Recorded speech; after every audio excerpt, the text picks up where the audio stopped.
Welcome to HyBiz News. This is a GHMC election special. Hyderabad is a city that has a number of hills, or at least they are named that way. Banjara Hills, Jubilee Hills, Nandagiri Hills, Kavuri Hills, you name it and we have the hill.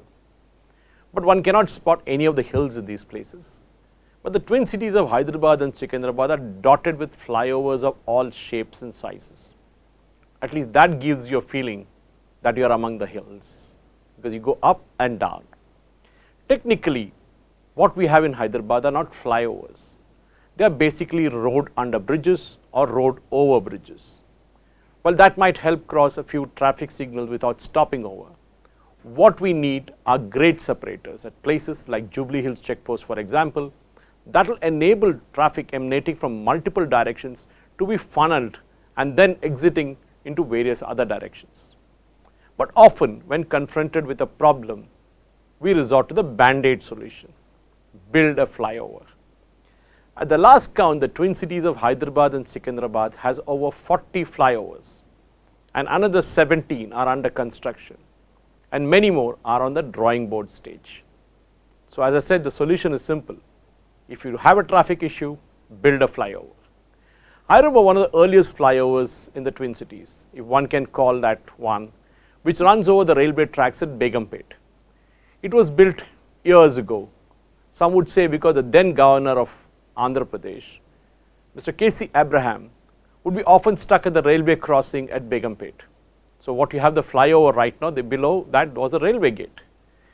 That flyover is now known as the Greenlands flyover, and has been widened, and one can even spot the old flyover as it ended, where there is a median that juts out of nowhere when you are driving from Begumpet towards Greenlands.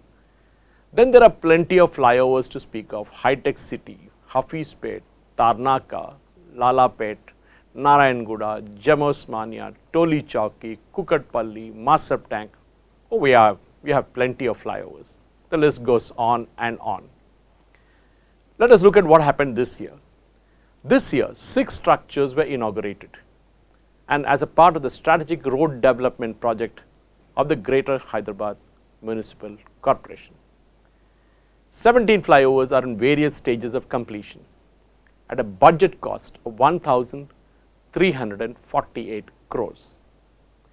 Among the projects that were launched this year includes the first level flyover at the Biodiversity Park that was kind of inaugurated this year, and that was launched on the 21st of May and was built at a cost of 30.26 crores. It's a unidirectional flyover from Gachibowli Crossroads or the flyover towards Raidurga.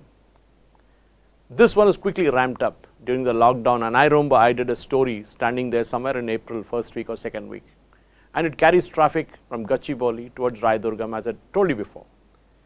It goes right below this infamous cousin of its, the second level flyover, which has seen numerous accidents happen, including one where a car flew off the so-called flyover, the infamous Biodiversity flyover, the taller one, at a right angle that starts from the Raidurgam police station and ends near IKEA.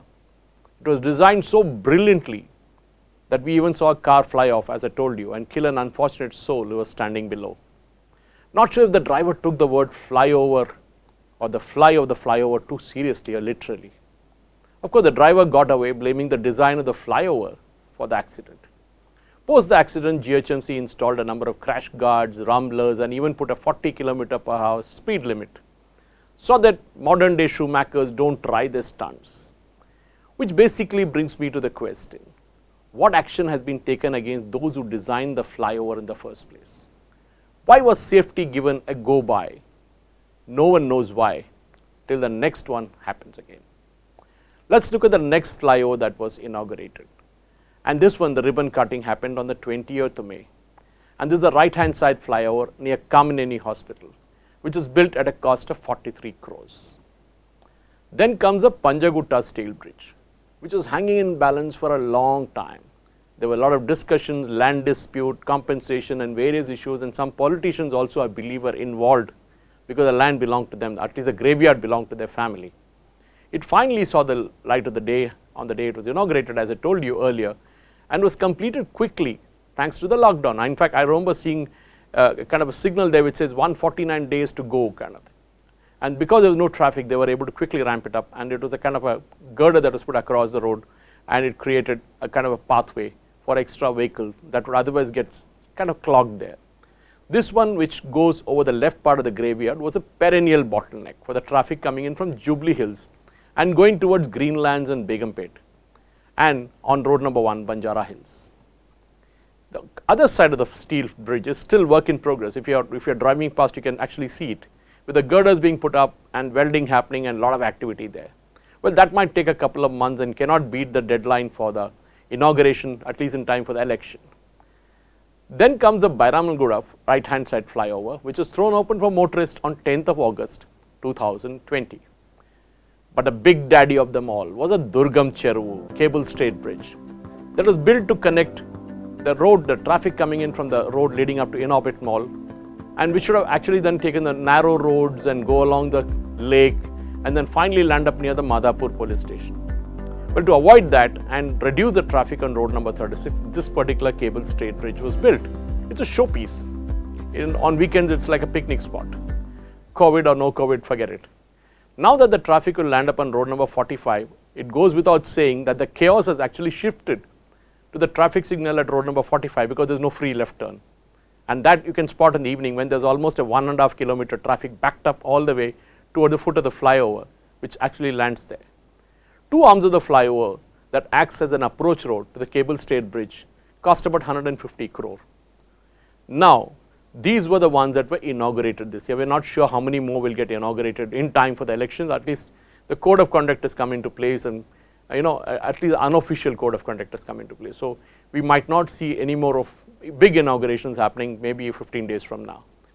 17 flyovers, including the road under bridge and the road over bridges, budgeted at 1,348 crores, are now in various stages of completion in the Twin Cities. Well, this includes the infamous Anand Nagar road under bridge near Safilguda. Well, that was a big, or that is still a big issue, because the municipal administration minister or the IT minister, K.T. Ramarao, had promised that he would get it done in no time. Well, we're still waiting years from then. In fact, I'll take up that story separately. In fact, I'll take them up one by one in the next few episodes of the GHMC election special. So, please send us your feedback, because we got to know how you want to take it up from here, to suresh@hybiz.tv. That's actually scrolling below the screen that you see here. And let us know what are the various civic issues that you wish us to take up in this particular channel, because we have the bandwidth to do it. So come on, send in your replies, let us know what you want to cover, and we will do that to the best extent possible. Thank you for watching.